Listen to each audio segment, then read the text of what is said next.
যাকে এতদিন টিভিতে দেখেছি তাকে একদম ফেস টু ফেস তার সাথে দাঁড়িয়ে কথা বলছি, এটা আমার কাছে বিশাল বড় পাওয়া। ওডিয়ামে এসো, বাকি গল্প করি।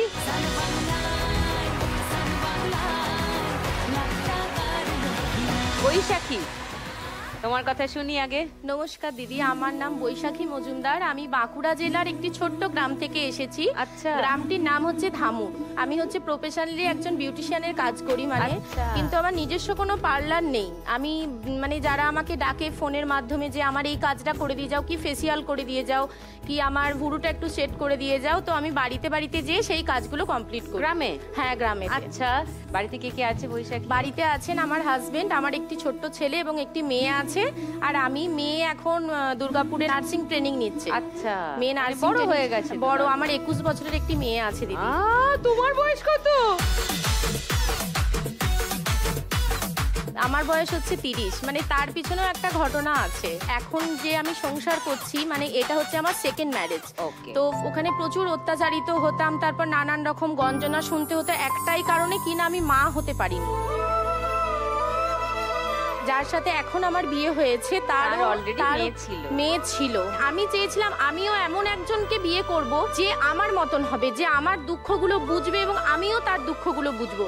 এই যে একটা মা না হতে পারার যে একটা যন্ত্রণা ছিল মনের মধ্যে, যে ওনার যে মেয়ে ছিল, সেইটা শুনে আমি আরো বিয়েতে রাজি হয়েছিলাম। যেদিন প্রথম শ্বশুরবাড়িতে পা দিয়েছিলাম, যে মা ডাকটা শুনে, ও আমাকে প্রথম দিন থেকে, এটা আমার জীবনে একটা বিশাল পাওয়া যে আমাকে প্রথম দিন থেকে একদম মা বলে মেনে নিয়েছে।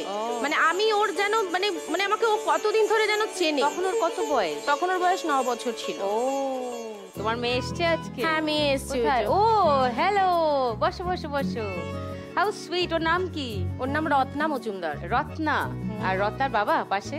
ও নমস্কার। আর ওইটি আমার ছেলে, মানে সেকেন্ড ম্যারেজ হওয়ার পর ওরই ইচ্ছা ছিল যে আমার একটি ভাই হোক। ভাইয়ের নাম কি? আস্তিক মজুমদার। আচ্ছা। আজকে এই খেলায় 1 লাখ টাকা জিতলে কোন স্বপ্ন পূরণ করবে? আমার একটি বিউটি পার্লার করার ইচ্ছা আছে। আমার কিরকম একটা মনেই হচ্ছিল যে এটাই হবে। কারণ ওখানে অনেক বিউটি পার্লার আছে। হ্যাঁ, আছে আছে। আচ্ছা, তাহলে তোমারটা ইউনিক কিভাবে হবে যে সব লোক ওখানেই আসবে? অন্য বিউটি পার্লারে যেমন রেট ধরুন একটু হাই থাকে, আমি এখনো কাজ করি একটু মানে যাতে সাধারণ মানুষের সেটা যাতে পছন্দ হয়, কাজটাও পছন্দ হবে এবং অ্যামাউন্টটাও পছন্দ হবে। আমি সেইটার হিসাবেই আমি বিউটি পার্লারটা খুলবো, যে সাধারণ মানুষ কি দেখে আসবে, যে একটু এই পার্লারে একটু রেটটা কম আছে, তো কাজটাও ভালো পাচ্ছি, তো এর কাছেই যাওয়া যাক। তোমার স্বপ্ন সফল হোক বৈশাখী।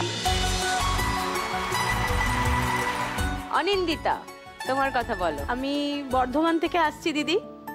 আমার জীবনটা একটু মানে সব ঠিকঠাকই চলছিল, তারপরে গত 1 বছর থেকে পুরোপুরি আমার জীবনটা একদম পাল্টে গেছে। আমার